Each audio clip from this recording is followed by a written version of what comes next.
المغضوب عليهم ولا الضالين رب اغفر لي ولوالدي آمين.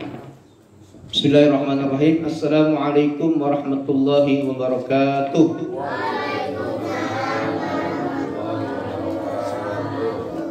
Alhamdulillahi rabbil alamin wal aqibatu lil muttaqin wala udwana illa 'alal zalimin. Assalatu wassalamu ala rasul amin wa ala alihi wa ashabi ajma'in. Amma ba'd. Qala rabbi shrah li sadri wa yassir li amri wahlul 'uqdatam min lisani yafqahu qawli. Qala ta'ala a'udzu billahi minasy syaithanir rajim. Bismillahirrahmanirrahim. Wal 'asri innal insana lafi khusr illa alladzina amanu wa 'amilus solihati wa tawasaw bil haqq wa tawasaw bis sabr. Shadaqallahul 'azim.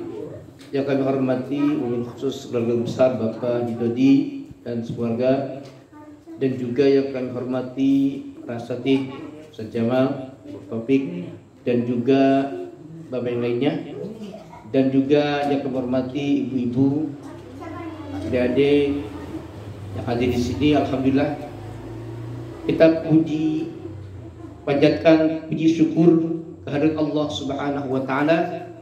Salawat dan salam semoga tercurah limpahkan kepada junjungan kita Nabi kita Nabi Muhammad sallallahu alaihi wasallam. Hadirin wal hadirat yang dirahmati oleh Allah Subhanahu wa taala. Nabi sallallahu alaihi wasallam bersabda, "Igtanimu khamsan qabla khamsin." Jagalah yang 5 sebelum datang yang 5. Yang pertama, hayataka qabla mautik. Jaga hidupmu sebelum datang matimu. Artinya ketika kita hidup maka kita harus apa? Harus menjaga. Dengan apa? Dengan bekal amal soleh. Karena nanti juga kita akan mati. Karena kematian itu harus dengan bekal. Kata Abu Bakar Siddiq radhiyallahu anhu, "Man zadal qabra bila zadin, man zara qabra bila zadin, Bakaan nama rokibal bahru bila sabina." Yang artinya barang siapa yang mati tanpa membawa bekal, maka ibaratnya kamu nyebur ke laut, menyeberang laut tanpa kapal. Jadi kalau misalkan kita nyebrang laut tanpa kapal maka akan kelebu. Artinya kalau kita tidak ada bekal maka kita akan celaka. Bekalnya apa? Yaitu amal soleh, amal soleh kita harus kita siapkan. Maka yang ada di sini adalah menjadikan bekal juga ya.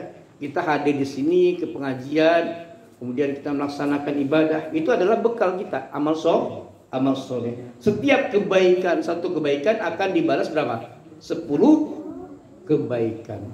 Nah itu ya. Jadi kalau kita melakukan kebaikan, apapun kebaikannya, maka akan dibalas dengan 10 kebaikan. Itu yang pertama. Yang kedua yaitu faragoka, yang kedua adalah faragoka qabla sublika. Masa sempatmu sebelum datang sempitmu. Jadi kalau kamu senggang, ada waktu nih, ada waktu, banyak waktu apalagi untuk beribadah, maka kita gunakan tuh waktu itu dengan sebaik-baiknya. Contohnya kita ada sempat sholat berjamaah, maka kita gunakan untuk sholat berjamaah. Kita ada sempat ngaji, maka kita harus ngaji. Jangan sampai kita nggak ada waktu. Kadang-kadang kan kita lagi sibuk ya, sibuk kerja, bahkan mungkin mau jalan-jalan kemana itu nggak sempat untuk melaksanakan ibadah. Maka ketika ada waktu, kesempatan, maka kita gunakan dengan sebaik-baiknya. Ya, jadi kita gunakan tuh waktu kita. Kita ada waktu ngaji nih, datang ke tempat ini. Kadang-kadang alasannya apa? Alasannya ya males gitu. Itu yang repot. Gangguannya banyak soalnya kan ya. Banyak gak gangguannya? Banyak. Pertama HP, ya enggak?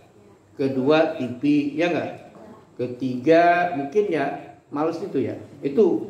Jadi kalau sudah berangkat ke sini maka itu adalah selamat dari itu semua. Ya, HP ditinggalin, TV ditinggalin, ya enggak? Ya, kemudian apalagi tinggalin kerjaan yang lainnya ditinggalin. Untuk apa? Untuk mengaji. Jadi gunakan kesempatan sebelum datang ke kesempitan. Nah, itu ya.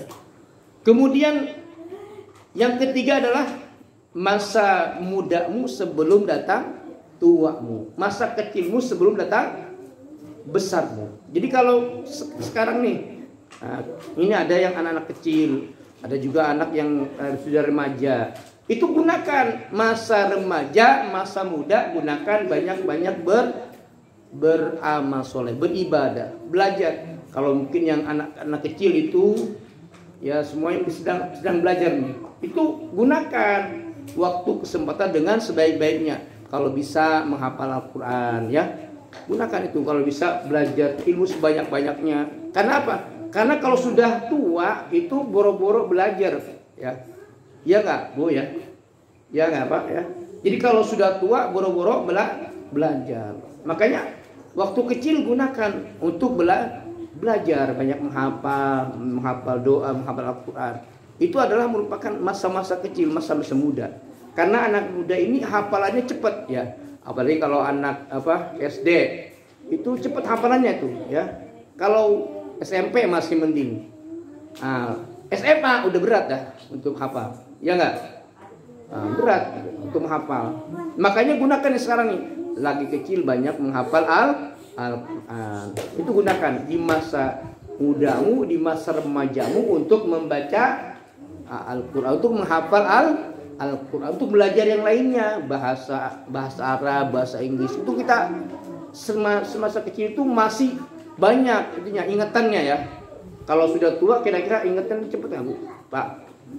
Kalau sudah tua kan boro-boro. Coba ibu-ibu kalau menghafal sudah tua gampang nggak, Pak, Bu? Menghafal misalkan ayat nih, ayat surah, ayat kursi dihafal. Hafal nggak, Bu? Hafal. Yasin hafal, ya. Surat Al-Fatihah hafal, ya. Coba kalau disuruh hafal yang lainnya, surat Maryam itu bisa nggak, Bu? Ya itu berat, Bu. Kenapa? Karena mungkin sudah pikirannya sudah banyak gitu, ya. Sudah mikirin, ya, besok makan sama apa, kemudian besok nyiapin buat suami, ada juga yang menyiapkan apa? Ada juga yang mempersiapkan, ya, pokoknya ribut lah, ya, ribet, ya. Karena sudah tua. Makanya di masa muda ini anak-anak ini harus disuruh banyak-banyak menghafal. Banyak menghafal, ya. Ya, banyak belajar. Jangan malas baca buku, jangan malas menghafal, ya. Harus rajin, oke? Siap? Nah, ya. Jadi masa mudamu sebelum tuamu. Ya. Kemudian masa sehatmu sebelum datang sakitmu.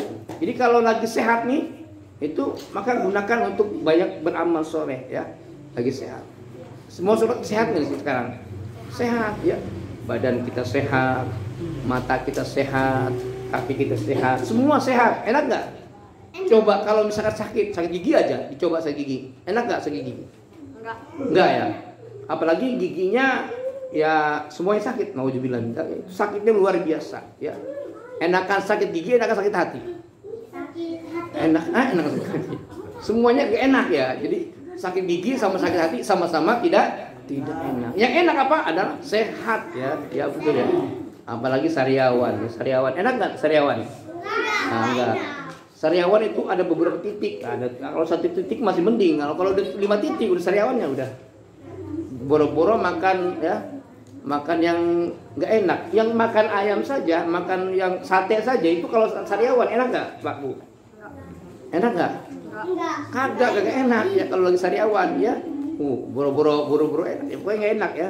Makanya ketika waktu sehat bukan berarti yang sehat kita makan apa, makan semuanya gitu apa jadi makan, bukan. Artinya masa sehat itu gunakan untuk sebaik-baiknya, untuk banyak beramal soleh, untuk melakukan kebaikan, baca Quran, ya, belajar, ya. Nah, itu lagi sehat. Nah, kemudian yang kelima adalah, ya, masa kayamu sebelum datang miskinmu. Artinya kalau kamu lagi kaya nih, lagi punya duit, ya enggak, itu gunakan untuk berinfak, ya. Karena apa? Karena kalau sudah miskin, kalau sudah jatuh miskin, itu boro-boro infak ya, boro-boro sedekah. Buat diri sendiri juga tidak ada. Makanya ketika kamu kaya, maka gunakan untuk berinfak, bersedekah, yang memberi orang lain ya. Itu kalau sedang kaya. Jadi kalau gunakan masa kayamu sebelum datang miskinmu. Nah itu harus kita gunakan waktu ini dengan sebaik-baiknya. Karena apa? Karena Allah Subhanahu wa taala berfirman, orang akan rugi. Yang kaya rugi, yang miskin rugi, pejabat rugi kata Allah ya. Semuanya rugi ya. Siapa yang enggak rugi? Illal ladzina amanu ya, kecuali orang-orang yang beriman. Jadi orang yang beriman yang enggak rugi ya. Kalau kamu beriman itu insya Allah tidak rugi. Wa amilus sholihat, yang kedua yaitu banyak beramal soleh. Jadi beriman kepada Allah, kemudian beramal soleh. Yang keempat adalah wa tawassaw bil haqq, saling menasihati dengan kebenaran. Yang keempat adalah wa tawassaw bis sabr, dan saling menasihati di dalam kesabaran. Nah itulah. Jadi hanya 4 orang golongan inilah yang akan beruntung. Yang lainnya rugi. Siapa yang beruntung tadi ya? Pertama orang yang beriman. Yang kedua adalah orang yang beramal soleh. Yang ketiga adalah yang keempat apa tadi? Saling menasihati dengan kebenaran dan saling menasihati di dalam kesabaran. Nah itulah kata Allah Subhanahu wa taala yang beruntung. Mau jadi orang yang rugi apa yang untung? Mau rugi apa mau untung? Ya.